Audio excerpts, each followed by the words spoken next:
Hello student, now we are going to start the chapter 3rd of history, agrarian structure under the British. Now about the chapter. Victories of British in the Battle of Plassey and Buxar blazed the trail for their supremacy over a substantial part of Indian subcontinent. However, in the wake of these conquests, they were faced with the daunting task of ruling over vast territory in a foreign land, characterized by enormous socio-cultural differences among people, conflicting political interests, and regional diversity. It led to the realization on their parts that the gain secured in the battlefield could be translated into the instrument of domination only through a sound system of governance and administrative mechanism, also with a view to exploiting the vast resources of India. इसमें क्या बताया गया है कि बक्सर और प्लासी की विजय के बाद अंग्रेजों ने अपने आप को एक सर्वोच्च शक्ति के रूप में माना, हालांकि जो उनकी प्रभा थी, आभा उनकी उभर कर सामने आई। इन विजयों के कारण उन्होंने भारत के बहुत बड़े भाग पर अपना अधिकार कर लिया और लोगों में सामाजिक सांस्कृतिक विचारों का आदान प्रदान होने लगा और राजनीति के लिए युद्ध होने लगे। कन्फ्लिक्टिंग पॉलिटिकल इंटरेस्ट यानी राजनीति के लिए और रीजनल क्षेत्रीय भिन्नता के लिए युद्ध होने लगे।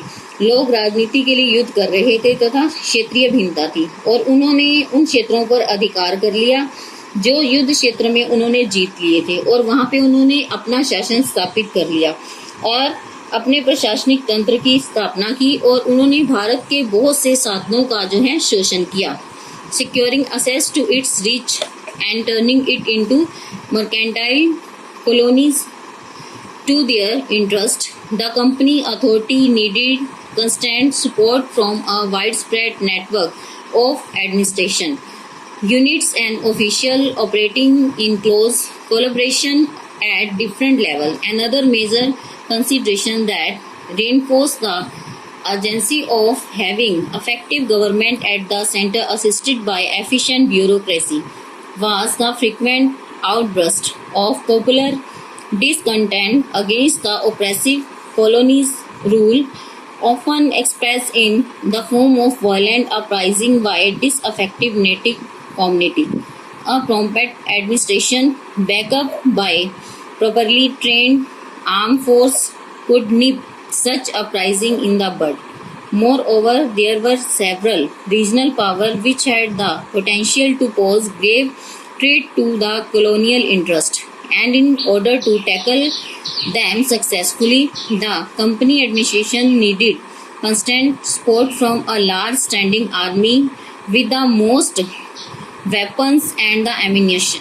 So, apart from bureaucracy and general administration, military administration emerged as another area in which the British show keen interest and executed several reforms. In this chapter, we will learn about the measure taken by British colonial government in the sphere of general and military administration.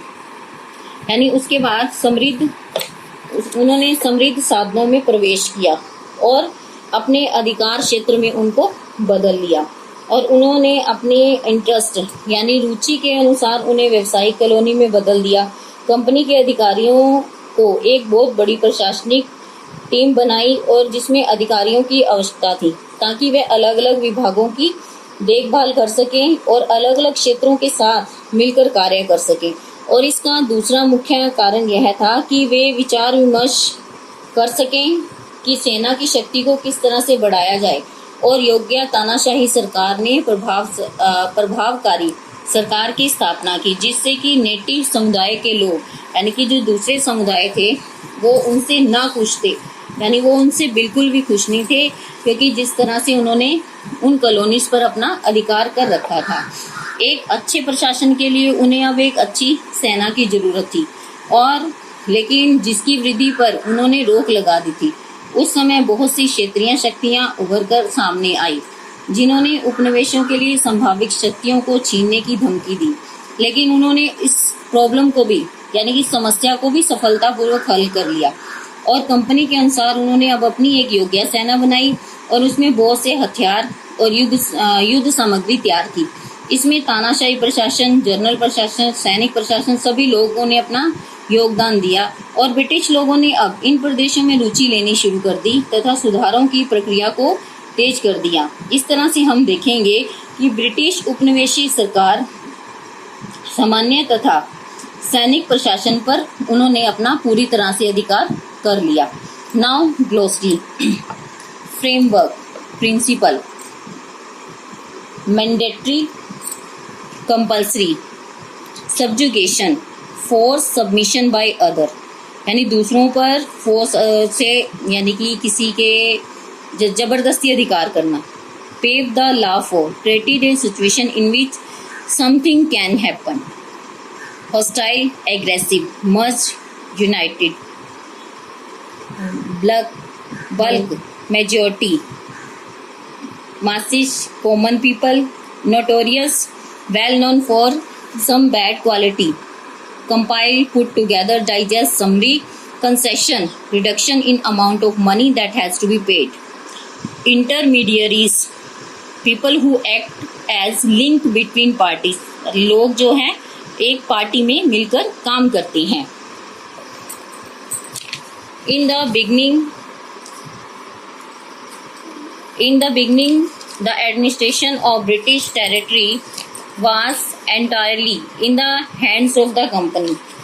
अब जो सारा शासन है company के हाथों में आ गया था, but it became bankrupt after the war in the Carnatic and Bengal, यानी कार्नेटिक और बंगाल के बाद जो है वो बिल्कुल दिवालिया हो चुका था। Parliament help with the loan, संसद ने उनकी लोन के साथ यानी उनको ऋण दिया, उनकी सहायता की। Subsequently through various act as company was brought under in the control of crown when the company power was handed over to British government. जब जो है सारी शक्ति ब्रिटिश लोगों के हाथों में आई तो कंपनी वाज क्लोज्ड इन 1858। तो कंपनी जो है बंद होगी 1858 में।